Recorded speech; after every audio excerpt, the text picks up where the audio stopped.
ನಮಸ್ತೆ ಎಲ್ರಿಗೂ. ಎಲ್ಲರೂ ಹೇಗಿದ್ರೆ ಎಲ್ಲರೂ ಚೆನ್ನಾಗಿದ್ದೀರಾ ಅಂತ ಭಾವಿಸ್ತಾ welcome back to my Geetaji vlogs channel. ನಾನು ನಿಮ್ಮ ಸಂಗೀತ. ಸಂಕಟ ಬಂದಾಗ ವೆಂಕಟರಮಣ ಅನ್ನೋದು ಎಷ್ಟು ನಿಜವೋ ಅಸಾಧ್ಯವಾದದ್ದನ್ನು ಸಾಧ್ಯವಾಗಿಸಲು ಹನುಮನ ಸ್ಮರಣೆ ಕೂಡ ಅಷ್ಟೇ ಮುಖ್ಯ ಅಂತಲೇ ಹೇಳ್ಬಹುದು. ಶಕ್ತಿ, ಧೈರ್ಯ ಮತ್ತು ಬುದ್ಧಿವಂತಿಕೆಗೆ ಸಾಕಾರ ರೂಪವೇ ಆಂಜನೇಯ. ಇಂದಿನ ವಿಡಿಯೋದಲ್ಲಿ ನಾವು ಹನುಮಂತನ ಅತ್ಯಂತ ಶಕ್ತಿಶಾಲಿ ಮಂತ್ರ, ಅದರ ಆಳವಾದ ಅರ್ಥ ಮತ್ತು ಅದನ್ನು ಪಠಿಸುವ ಸರಿಯಾದ ಕ್ರಮದ ಬಗ್ಗೆ ಸಂಪೂರ್ಣವಾಗಿ ತಿಳ್ಕೊಳ್ಳೋಣ. ಈ ಒಂದು ಶಕ್ತಿಯುತ ಹನುಮಾನ್ ಮಂತ್ರವನ್ನು ನಾವು ಪಠಿಸ್ತಾ ಬರೋದ್ರಿಂದ ನಮ್ಮ ಜೀವನದಲ್ಲಿ ಯಾವುದೇ ರೀತಿಯ ಭಯ ಇದ್ದರೂ ಕೂಡ ದೂರ ಆಗುತ್ತೆ, ಹಾಗೆ ಯಾವುದೇ ರೀತಿಯ ದೋಷಗಳಿದ್ರೂ ಕೂಡ ದೂರ ಆಗುತ್ತೆ ಅಂತ ಹೇಳ್ಬಹುದು. ಅಷ್ಟೇ ಅಲ್ಲದೆ ನಮಗೆ ಜೀವನದಲ್ಲಿ ಸಕ್ಸಸ್ ಅನ್ನೋದು ಬೇಕು ಅಂದರೆ ಈ ಒಂದು ಶಕ್ತಿಶಾಲಿ ಹನುಮಾನ್ ಮಂತ್ರವನ್ನು ಪಠಿಸಲೇಬೇಕಾಗುತ್ತೆ. ಇದನ್ನು ಪಠಿಸೋದ್ರಿಂದ ತುಂಬಾ ನಮಗೆ ಒಳ್ಳೆಯ ಫಲಗಳನ್ನು ನಾವು ಪಡ್ಕೋಬೋದಾಗಿರುತ್ತೆ.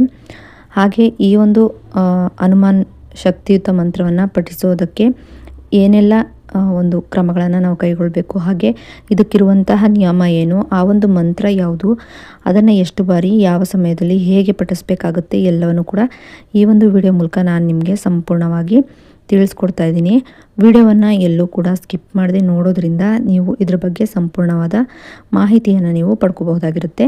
ಇನ್ನು ಮೊದಲನೇದಾಗಿ ಆ ಮಂತ್ರ ಯಾವುದು ಅಂತ ಹೇಳೋದಾದರೆ, ಇದನ್ನು ನಾನು ಸ್ಕ್ರೀನ್ ಮೇಲೆ ಹಾಕಿರ್ತೀನಿ, ನೀವು ನೋಡ್ಕೊಂಡು ಕೂಡ ಒಂದು ಬುಕ್ನಲ್ಲಿ ಬರೆದಿಟ್ಕೊಬಹುದು. ಈ ಒಂದು ಮಂತ್ರಗಳಿಗೆ ಅಂತಲೇ ಸಪ್ರೇಟಾಗಿ ಒಂದು ಬುಕ್ಕನ್ನು ಇಟ್ಕೊಳ್ಳಿ. ಅದರಲ್ಲಿ ನೀವು ಈ ಮಂತ್ರಗಳನ್ನು ಬರ್ಕೊಳ್ಳೋದ್ರಿಂದ ನಿಮಗೆ ಯಾವುದೇ ರೀತಿಯ ಕಷ್ಟದ ಸಮಯದಲ್ಲಿ ಅಥವಾ ಭಯ ಬಂದಾಗ ಅಥವಾ ಧೈರ್ಯ ಇಲ್ಲ ನಮಗೆ ಅಂದಾಗ ಅಥವಾ ಏನೋ ಒಂದು ಮಾನಸಿಕವಾಗಿ ಕುಗ್ಗೋಗಿದ್ದೀರಾ, ನಿಮಗೆ ಜೀವನದಲ್ಲಿ ಸಕ್ಸಸ್ ಸಿಗ್ತಾ ಇಲ್ಲ ಅಂದಾಗ ಆವಾಗ ಈ ಒಂದು ಮಂತ್ರಗಳನ್ನ ಬರೆದಿಟ್ಕೊಂಡಿದ್ದಾಗ ನೀವು ತೆಗ್ದು ಹೇಳ್ಕೊಬೋದಾಗಿರುತ್ತೆ. ತಕ್ಷಣಕ್ಕೆ ನೀವು ಇದನ್ನು ತೆಗೆದು ಓಪನ್ ಮಾಡಿ ನೋಡಿಕೊಂಡು ಹೇಳ್ಕೊಬೋದಾಗಿರುತ್ತೆ. ಯಾಕಂದರೆ ಕೆಲವೊಂದು ಸಲ ಈ ಮಂತ್ರಗಳು ಸಿಗೋದಿಲ್ಲ, ಹುಡ್ಕಾಡ್ತಾರೆ ಎಷ್ಟೋ ಜನ. ಹಾಗಾಗಿ ಈ ಒಂದು ಮಂತ್ರವನ್ನು ಬುಕ್ಗಳಲ್ಲಿ ಬರ್ಕೊಂಡು ಇಟ್ಕೊಳ್ಳೋದ್ರಿಂದ ನಮ್ಮ ಕಷ್ಟ ಕಾಲದಲ್ಲಿ ಅದು ನಮಗೆ ಉಪಯೋಗಕ್ಕೆ ಬರುತ್ತೆ ಅಂತಲೇ ಹೇಳ್ಬಹುದು. ಹಾಗೆ ಆ ಒಂದು ಮಂತ್ರ ಹೀಗಿರುತ್ತೆ: ಮನೋಜವಂ ಮಾರುತತುಲ್ಯ ವೇಗಂ ಜಿತೇಂದ್ರಿಯಂ ಬುದ್ಧಿಮತಾಂ ವರಿಷ್ಠಂ ವಾತಾತ್ಮಜಂ ವಾನರಯೂತ ಮುಖ್ಯಂ ಶ್ರೀರಾಮದೂತಂ ಶರಣಂ ಪ್ರಪದ್ಯೆ. ಈ ರೀತಿಯಾಗಿ ಮಂತ್ರವನ್ನು ನಾವು ಹೇಳ್ಕೊಬೇಕಾಗತ್ತೆ. ಅದರ ವಿವರಣೆ ಏನು ಅನ್ನೋದನ್ನು ನಾನು ನಿಮಗೆ ಈಗ ಸಂಪೂರ್ಣವಾಗಿ ತಿಳಿಸ್ಕೊಡ್ತಾ ಇದ್ದೀನಿ. ಮನೋಜವಂ ಮಾರುತ ತತ್ತುಲ್ಯ ವೇಗಂ, ಇದರ ಅರ್ಥ ಹನುಮಂತನು ಮನಸ್ಸಿನಷ್ಟೇ ವೇಗವುಳ್ಳವನು ಮತ್ತು ಗಾಳಿಯಷ್ಟೇ ಬಲಶಾಲಿ. ನಮ್ಮ ಮನಸ್ಸಿನ ಚಂಚಲತೆಯನ್ನು ನಿಯಂತ್ರಿಸುವ ಶಕ್ತಿ ಅವನಿಗಿರುತ್ತೆ ಅಂತ ಅನ್ನೋದಾಗಿರುತ್ತೆ. ಇನ್ನು ಜಿತೇಂದ್ರಿಯಂ ಬುದ್ಧಿಮತಾಂ ವರಿಷ್ಠಂ, 5 ಇಂದ್ರಿಯಗಳನ್ನು ಗೆದ್ದವನು ಮತ್ತು ಜ್ಞಾನಿಗಳಲ್ಲಿಯೇ ಶ್ರೇಷ್ಠನಾದವನು.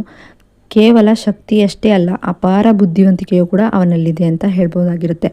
ಇನ್ನು ವಾತಾತ್ಮಜಂ ವಾನರಯೂತ ಮುಖ್ಯಂ, ವಾಯುದೇವನ ಪುತ್ರ ಹಾಗೂ ವಾನರ ಸೈನ್ಯದ ಪ್ರಮುಖ ನಾಯಕ. ನಾಯಕತ್ವದ ಗುಣಕ್ಕೆ ಹನುಮಂತನೇ ಮಾದರಿ. ಶ್ರೀರಾಮದೂತಂ ಶರಣಂ ಪ್ರಪದ್ಯೆ, ಅಂತಹ ಶ್ರೀರಾಮನ ಪರಮಭಕ್ತ ಮತ್ತು ದೂತನಾದ ಹನುಮಂತನಿಗೆ ನಾನು ಶರಣಾಗುತ್ತೇನೆ ಅನ್ನೋದು ಈ ಒಂದು ಮಂತ್ರದ ಅರ್ಥ ಆಗಿರುತ್ತೆ. ಇನ್ನು ಮಂತ್ರ ಪಠಣದ ವಿಧಾನ ಮತ್ತು ನಿಯಮಗಳನ್ನು ತಿಳ್ಕೊಳ್ಳೋಣ. ಮುಂಜಾನೆ ಬ್ರಾಹ್ಮಿ ಮುಹೂರ್ತದಲ್ಲಿ ಅಂದರೆ ಬೆಳಗ್ಗೆ 4ರಿಂದ 6 ಗಂಟೆ ಒಳಗೆ ಈ ಒಂದು ಸಮಯದಲ್ಲಿ ಅಥವಾ ಸಂಜೆ ಸೂರ್ಯಾಸ್ತದ ಸಮಯದಲ್ಲಿ ಪಠಿಸೋದು ಉತ್ತಮ ಆಗಿರುತ್ತೆ. ಇನ್ನು ಇದನ್ನು ಪಠಿಸೋದಕ್ಕೂ ಮುಂಚೆ ನೀವು ಸ್ನಾನ ಮಾಡಿ ಶುಭ್ರವಾದ ಬಟ್ಟೆಯನ್ನು ಧರಿಸಿ, ಸಾಧ್ಯವಾದರೆ ಕೆಂಪು ಅಥವಾ ಹಳದಿ ಬಣ್ಣದ ಬಟ್ಟೆಯನ್ನು ಧರಿಸಬೇಕಾಗುತ್ತೆ. ಇನ್ನು ಪೂರ್ವ ಅಥವಾ ಉತ್ತರ ದಿಕ್ಕಿಗೆ ಮುಖ ಮಾಡಿ ಕುಳಿತುಕೊಂಡು ಈ ಒಂದು ಮಂತ್ರವನ್ನು ಹನುಮಂತನ ಫೋಟೋ ಮುಂದೆ ಅಥವಾ ಹನುಮಂತನ ವಿಗ್ರಹ ಇದ್ರೂ ಕೂಡ ವಿಗ್ರಹದ ಮುಂದೆ ತುಪ್ಪದ ದೀಪವನ್ನು ಹಚ್ಚಿ ಕೆಂಪು ಹೂಗಳನ್ನು ಸಮರ್ಪಣೆ ಮಾಡಿ ಈ ಒಂದು ಮಂತ್ರವನ್ನು 11, 21 ಅಥವಾ 54 ಅಥವಾ 108 ಬಾರಿ ಪಠಿಸಬೇಕಾಗುತ್ತೆ. ಈ ರೀತಿಯಾಗಿ ನಾವು ಮಾಡ್ಕೊತಾ ಬರೋದ್ರಿಂದ ಇದರಿಂದ ನಮಗೆ ಏನೆಲ್ಲ ಲಾಭಗಳಾಗುತ್ತೆ ಅನ್ನೋದನ್ನು ಕೂಡ ತಿಳ್ಕೊಳ್ಳೋಣ. ಇದರಿಂದ ಮೊದಲನೇದಾಗಿ ಭಯ ನಿವಾರಣೆ ಆಗುತ್ತೆ. ಮನಸ್ಸಿನಲ್ಲಿರುವಂತಹ ಅಕಾರಣ ಭಯ ಮತ್ತು ಆತಂಕ ದೂರವಾಗುತ್ತೆ ಅಂತಲೇ ಹೇಳ್ಬಹುದು. ಏಕಾಗ್ರತೆ ಹೆಚ್ಚುತ್ತೆ. ವಿದ್ಯಾರ್ಥಿಗಳಿಗೆ ಓದಿನಲ್ಲಿ ಗಮನ ಹರಿಸಲು ಅಥವಾ ಜ್ಞಾಪಕ ಶಕ್ತಿ ಹೆಚ್ಚಿಸಲು ಇದು ರಾಮಬಾಣವಾಗಿ ಕೆಲಸ ಮಾಡುತ್ತೆ ಅಂತಲೇ ಹೇಳ್ಬಹುದು. ಸಂಕಟವನ್ನು ನಿವಾರಣೆ ಮಾಡುತ್ತೆ. ಜೀವನದಲ್ಲಿ ಎದುರಾಗುವ ದೊಡ್ಡ ದೊಡ್ಡ ಅಡೆತಡೆಗಳು, ಸಮಸ್ಯೆಗಳು, ಎಂಥದ್ದೇ ಸಮಸ್ಯೆ ಇರಲಿ ಅಂಥ ಸಮಸ್ಯೆಗಳೆಲ್ಲ ಕೂಡ ಈ ಒಂದು ಮಂತ್ರದಿಂದ ನಿವಾರಣೆ ಆಗುತ್ತೆ ಅಂತಲೇ ಹೇಳ್ಬಹುದು.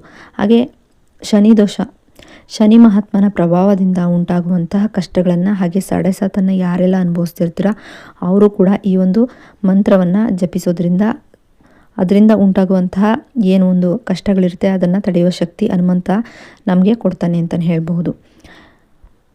ಇನ್ನು ಈ ಒಂದು ವಿಡಿಯೋ ಏನಾದರೂ ನಿಮ್ಗೆ ಇಷ್ಟ ಆಯಿತು ಅಂತ ಹೇಳಿದ್ರೆ ಕಮೆಂಟ್ ಬಾಕ್ಸ್ನಲ್ಲಿ ಜೈ ಶ್ರೀರಾಮ್ ಅಂತ ಅಥವಾ ಜೈ ಹನುಮಾನ್ ಅಂತ ಕಮೆಂಟ್ ಮಾಡಿ ಅಂತ ಹೇಳ್ತಾ, ಇನ್ನು ಈ ವಿಡಿಯೋ ಇಷ್ಟ ಆದರೆ ಲೈಕ್ ಮಾಡೋದನ್ನು ಮರಿಬೇಡಿ.